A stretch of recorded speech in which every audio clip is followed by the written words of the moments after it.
Yo, what is going on, guys? Welcome back to the channel. So if you're new here, subscribe, turn your post notifications on, and leave a like on this video. Today we're going to be reacting to 34 facts about Japan. Now I did another video reacting to 39 things only in Japan, but today we're going to be reacting to 34 facts about Japan. Most people know that a sure sign they can cross the road is the little lit up green man, right? Well, not in Japan. There, you should wait for a green rabbit called Miffy. This bunny is a creation of Dick Bruna, a Dutch author of children's books. How did this rabbit make it to Japan? The answer is simple. It looks very much like the Hello Kitty the Japanese are in love with. Ever tried those amazing head massagers that are said to reduce stress and rid you of headaches? Cool, huh?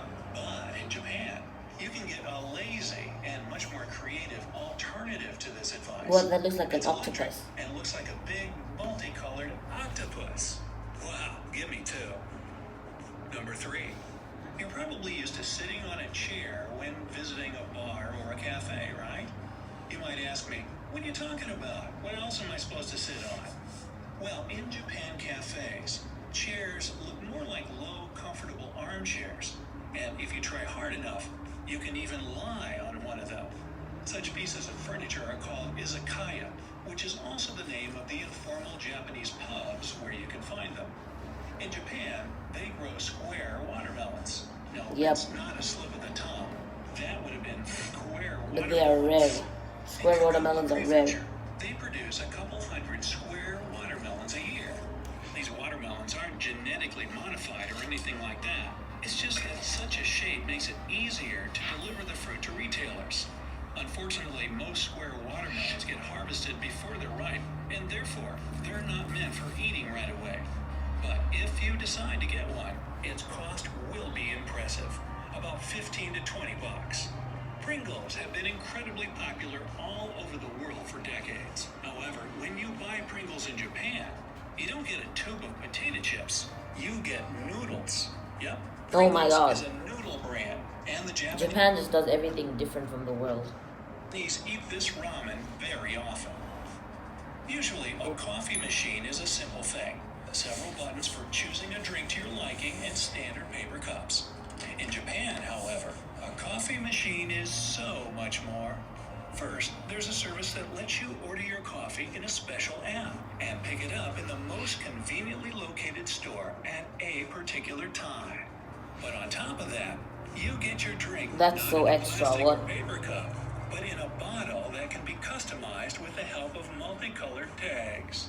In Japan, traditional homes are very minimalistic. In the past, they used to have mud or clay walls with paper sliding doors that allow to make one big room out of two smaller ones for special occasions. Today, Japanese mostly live in small apartments, but many prefer to stick to traditions, sleeping on the floor on a futon, a simple bed that can be rolled and tucked away when not needed.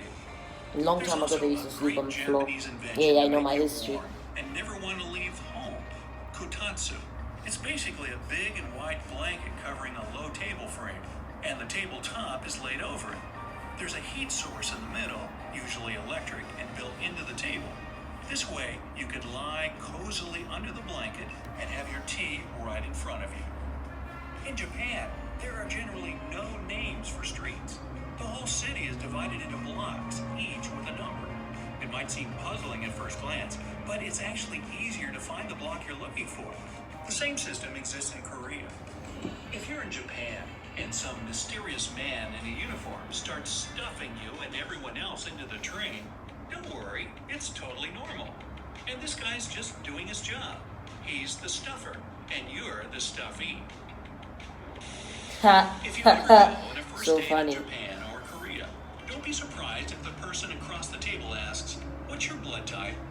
They believe blood type and personality are directly connected, so they have no problem asking somebody about it. You can even buy products specifically for your type, and dating someone with a compatible blood type is preferred. Hey, don't be negative. It's what they do. All Japanese high-speed trains have an automatic emergency brake system that comes into action in case of an earthquake. Picture this. At the first signs of an earthquake, the central control system, which connects all the trains all over the country, freezes every single one in its tracks. In Japan, there's a profession that probably probably doesn't exist anywhere else in the world. That's the pusher. No, this person doesn't push the train to help it speed up. Pushers, also called attendants, help passengers get into crowded rail cars. Wow, what a job. The world's busiest train station is Shinjuku, which has more than 3.6 million visitors. Not a month or a week, a day. This place is a baffling maze of underground tunnels where even the most seasoned locals regularly get lost. In 2016, the East Japan Railway designed a new single-purpose app that can help passengers get around Shinjuku Station. The longest train that runs upside down is also in Japan. To see this one, Upside down train. travel an hour outside of Tokyo, where you'll find yourself in a beachy prefecture called Chiba. The Chiba monorail system has a weird retro-futuristic look. The train itself hangs from the rails and travels along the 9.4-mile-long track. It makes the Chiba monorail the longest How do they suspended see rail it upside system on down? the planet. Japanese people are really, really fond of their trains. Do you want proof? How about this? There is so much train fandom in the country that train lovers separate into numerous groups, from those whose hobby is to walk around train stations to those who can't live without train lunchboxes. A lot of apartment buildings in Tokyo have a strict no-pet policy, but that's not a problem now that their furry friends can live at the workplace full-time. And for those who already have a cat or two at home, they're also allowed to bring their pets to work. Hey, Oh it's my kind god, of a Japan is win-win just for both weird humans from and the their other, from the feline rest of the world. coworkers. Oh, and of course, the company too. They just do everything the way they want to do it. It's just weird from the rest of the world. Since happy employees mean better output. So I guess it's a win-win-win. The workers Oh love my god, dogs, these guys' and jokes are some so have dry. even adopted more than one rescue kitty. These furry friends now roam around in a safe environment where they're loved and cared for every day. And how can you be stressed with so much cuteness going on? Now, don't worry, dog lovers. There are companies that have an open-door policy for pooches, too. Some major online retailers like Amazon and Etsy are among the businesses that allow their employees to bring their dogs to work. It has to be easier to get work done with your best bud sleeping by your side. And lunch breaks can also be used for playtime. Again, it totally works out for everybody. Dogs are more and than happy cats to at spend work. the whole day with their favorite human, Wow. getting lots of belly rubs. Employees are happier and less stressed out, meaning they're more productive. So basically, business Now I is see good where Japan is going.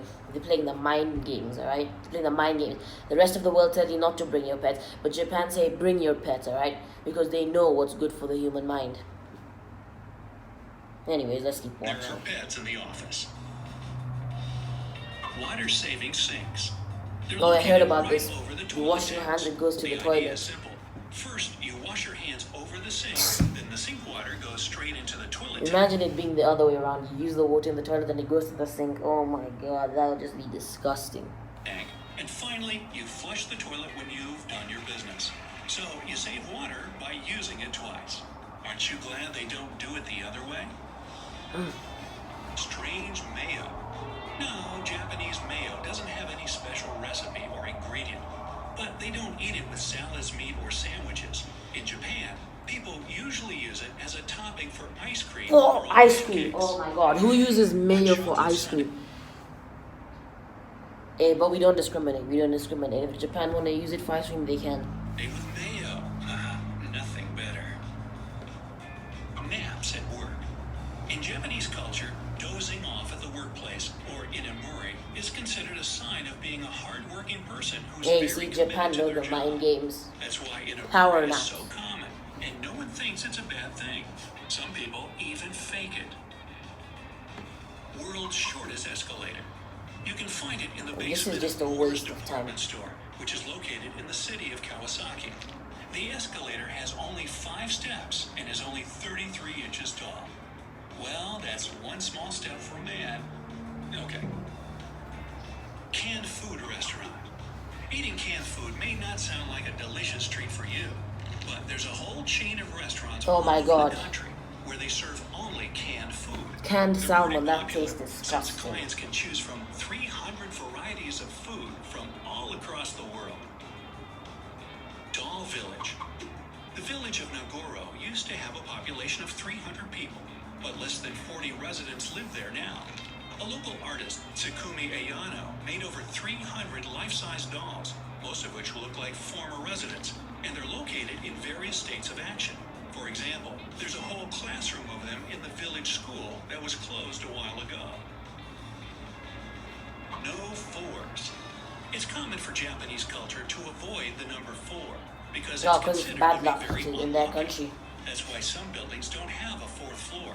Stores don't sell a set So- of cutlery so for they- 4, so they and skip the the number of 4th floor. guests to some event can't be 4. Blue traffic light. They use a blue color instead of green for traffic lights. That's just The reason for confusing, that man. hides That's in the just language. confusing and Historically, unnecessary. there was only one word for both colors. When traffic lights first appeared in the country, they were as green as anywhere else. But that green color was still called blue.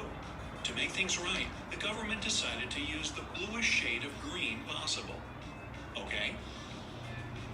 Cleaning classes. Japanese kids learn how to clean in many schools because it's a part of their education. They I wouldn't like that. That is classrooms just and whack. hallways, I wouldn't do like that. dusting, and even clean the bathrooms. Teachers believe it's a great way to raise responsible citizens. Okay, it is a great way to raise responsible citizens, but I wouldn't Take like the that. Tsudoi tourist train to get the most comfortable sightseeing experience. This train has foot baths built of aromatic cypress wood and filled with warm spring water that can soothe the pain in your joints. So, you can soak your feet and enjoy beautiful views at the same time while traveling from Nagoya to Yonoyama Onsen. What is considered polite in Japan may sometimes surprise foreigners, though. For example, slurping your noodles with gusto. Oh, that a is the way to most show your annoying appreciation thing for the ever. cook. So, don't restrain yourself. Imagine just going to a restaurant and hearing people slurping their food just like that. That is the most annoying thing ever. Oh my god. I've never seen something that's more annoying than that. Clever. It's not exactly rude today, but it's still not very classic. Don't be surprised when you see the Japanese standing right at the spot where they bought some treat and eating it. They just don't want to walk with it. It's also considered impolite to talk on your phone in a confined public space, such as public transport. Isn't that everywhere? Yeah, imagine going to the train and be like, hi, hi, hi. Isn't that rude everywhere? Great idea. Shall I repeat that one? There, you're expected to put your phone in your bag or pocket, turn off the sound, and only answer it if it's urgent. And even then, So how will you know you if should someone's keep your calling voice you down. if you've turned off the sound? Now, you don't want dirty looks from the locals, do you? Well, you'll probably find it next to impossible to talk on the phone on a subway train in Japan anyways. This is especially true for Tokyo, where there are special people called pushers on many stations. They do exactly what their name implies, pushing people into the train cars. Try pulling out your phone when you're pinned to the wall. Back to work issues. If you ever find yourself in a Japanese restaurant, don't even think about tipping your waiter. It's considered rude, and the reason is simple. They do their job and they do it well because it's an honor. If you give them a tip, you offend them by assuming they do it for extra cash. You sporting tattoos?